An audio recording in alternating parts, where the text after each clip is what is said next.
इस वक्त हमारे वरिष्ठ सहयोगी प्रकाश जी हमारे साथ में जुड़ चुके हैं। प्रकाश जी, क्या कुछ जानकारी है पायलट्स को लेकर, क्या अपडेट है? आप मौके पर हैं, तस्वीरें हम देख पा रहे हैं, आप बताइए। देखिए, ये इंडियन एयरफोर्स का हेलीकॉप्टर था जो कि रिलीफ मटेरियल लेकर बिहार के विभिन्न फ्लड अफेक्टेड एरियाज में जा रहा था और रिलीफ मटेरियल के लिए एयर ड्रॉपिंग के लिए अभी सॉर्टी किया ही था हेलीकॉप्टर, जिसमें 4 लोग इंडियन एयरफोर्स के सवार थे। और जैसे ही उड़ान भरी हेलीकॉप्टर ने तो उस समय पायलट को ये अंदाज़ा लग गया कि कुछ तकनीकी खराबी आ गई है और उड़ान भरने में दिक्कत हो रही है, और हवा में ही अंदाज़ा लग गया कि इंजन में कुछ खराबी आ गई है। दोनों इंजन खराब हो चुकी थी। अब चॉपर के पायलट ने प्रेजेंस ऑफ माइंड दिखाया और आसपास में जो नदियां उफान पर थी और नदी के किनारे वाले इलाके में जहां पर पानी जमा हुआ था उसमें धीरे धीरे करके चॉपर को लैंड करा दिया। और गांव वाले और एनडीआरएफ की टीम से, और एनडीआरएफ जैसे हेलीकॉप्टर नीचे आ रही थी एनडीआरएफ टीम को कम्युनिकेट किया गया, एनडीआरएफ की टीम पहुंचती है वहां पर और चारों पायलट को सकुशल वहां से रेस्क्यू कर लिया गया। सभी को निकट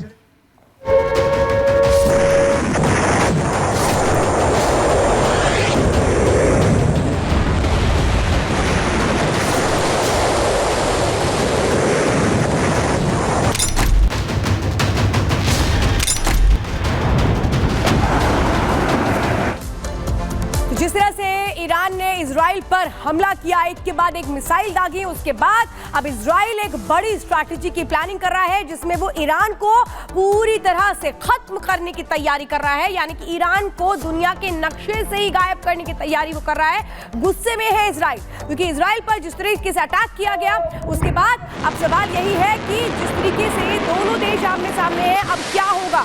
क्या एक तरह से कहें पूरा मिडिल ईस्ट सामने आ जाएगा? ये तस्वीरें हम लगातार आपको दिखा रहे हैं। ईरानी अटैक की वो तस्वीरें हैं जो कल रात हुई और एक के बाद एक मिसाइलें दागी गई, जिसके बाद अब बड़ी स्ट्रैटेजी इजराइल ने प्लान कर ली है। इजराइल ने बिल्कुल तय कर लिया है कि वो तमाम सैन्य ठिकाने, वो तमाम एक तरह से परमाणु केंद्र जो बनाए हैं ईरान ने अपने अंदर, उनको वो ध्वस्त कर देगा। इस मिसाइल हमले का वो जवाब देगा और जवाबी कार्रवाई के लिए इस वक्त खुद को तैयार करता हुआ नजर आ रहा है इजराइल, क्योंकि नेतन्याहू ने भी बिल्कुल क्लियर कर दिया कि जो कुछ ईरान ने किया है इसकी कीमत चुकानी होगी। और इसके बाद अब माना जा रहा है कि बड़े स्तर पर जिस तरह से तैयारी इजराइल कर रहा है वो क्या एक तरह से कहें कि युद्ध की तरफ इशारा कर रहा है, क्योंकि क्या मिडिल ईस्ट कि वो तमाम देश ईरान के साथ खुलकर के आ जाएंगे? कई सवाल है, लेकिन एक एक तस्वीर इस बात को बयां कर रही है कि ईरान ने कैसे क्या खुद के लिए मुसीबत खड़ी कर ली है।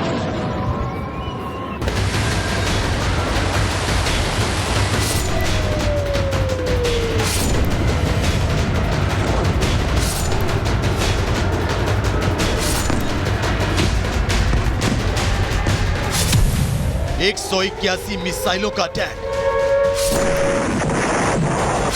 टारगेट पर 80 शहर। इजराइल में धमाका,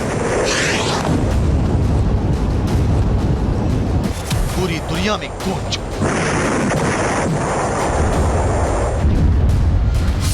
इजराइल पर हमला हुआ है, इजराइल के 80 शहरों को निशाना बनाया गया है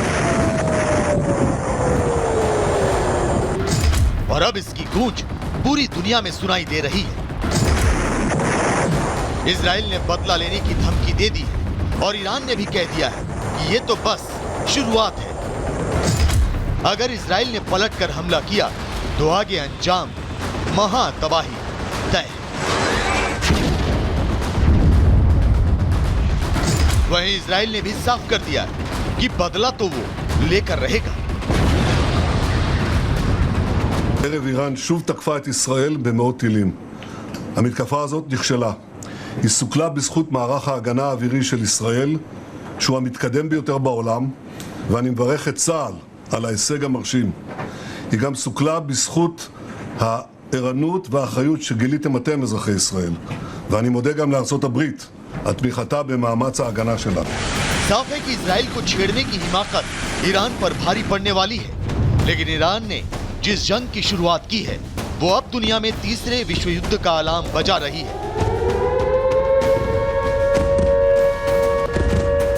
क्योंकि इजराइल पर हुए हमले के बाद अब अमेरिका बेचैन हो गया है। वहां बैठकों का दौर शुरू हो चुका है, जिसमें अमेरिकी राष्ट्रपति से लेकर उपराष्ट्रपति और अमेरिका की नेशनल सिक्योरिटी एजेंसी तक के अधिकारी आगे की प्लानिंग में जुट गए हैं। अमेरिका ने तो ईरानी हमले के कुछ देर बाद ही इजराइल को बिना शर्त सैन्य समर्थन देने का ऐलान कर दिया है। ईरान ने इजराइल के खिलाफ करीब 200 बैलिस्टिक मिसाइलों को लॉन्च किया है। मैं इस हमले की निंदा करती हूँ। मैं साफ कर देना चाहती हूँ कि ईरान मध्य पूर्व को अस्थिर करने वाली एक खतरनाक ताकत है और इजराइल पर किया गया हमला इस सच को साबित करता है। ईरान सिर्फ इजराइल के लिए खतरा नहीं है, ये उस क्षेत्र में अमेरिकी लोगों के लिए भी बड़ा खतरा है। हम कभी भी जरूरी एक्शन लेने से झिझकने नहीं वाले।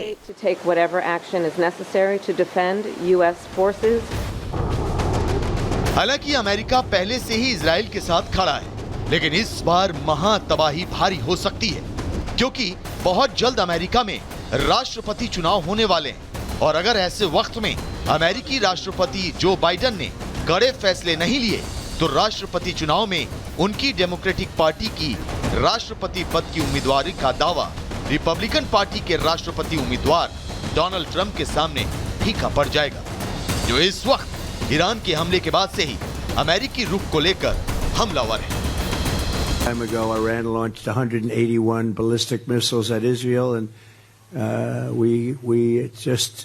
I've been talking about World War III for a long time, and I don't want to make predictions because the predictions always come true. We're not going to make, but they are very close to global catastrophe. We have a non-existent president and a non-existent vice president who should be in charge, but nobody knows what's going on. She was at a fundraiser in San Francisco. जाहिर है, पक्ष हो या विपक्ष, Iran के हमले का जवाब देने के लिए दोनों बेचैन हैं। ऐसे में अमेरिका इस युद्ध में कूदा तो आगे दुनिया पर महाविनाश के बादल कैसे मंडराएंगे, ये सोचकर ही दुनिया आशंकित है,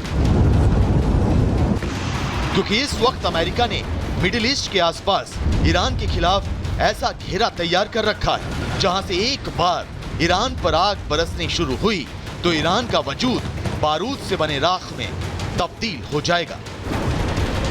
ब्यूरो रिपोर्ट, रिपब्लिक भारत। तो ईरान वर्सेस इजराइल की हम बात कर रहे हैं। ईरान के मिसाइल हमले के बाद इजराइल अब बड़े पैमाने पर अटैक की तैयारी कर रहा है, क्योंकि आईडीएफ की तरफ से ये साफ कर दिया गया है कि बड़े अटैक किए जाएंगे, बदला लिया जाएगा और हम छोड़ने वाले नहीं हैं। अब इन तस्वीरों को भी जरा देखिए।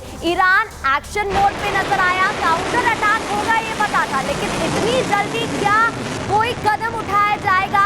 ईरान की तरफ से एक नहीं दो बार अटैक किए जाते हैं। पहले 200 मिसाइलें, फिर 400 मिसाइलें दागी गई। आधी रात इजराइल में त्राहिमाम मच गया और सायरन की आवाजें सुनाई देने लगी।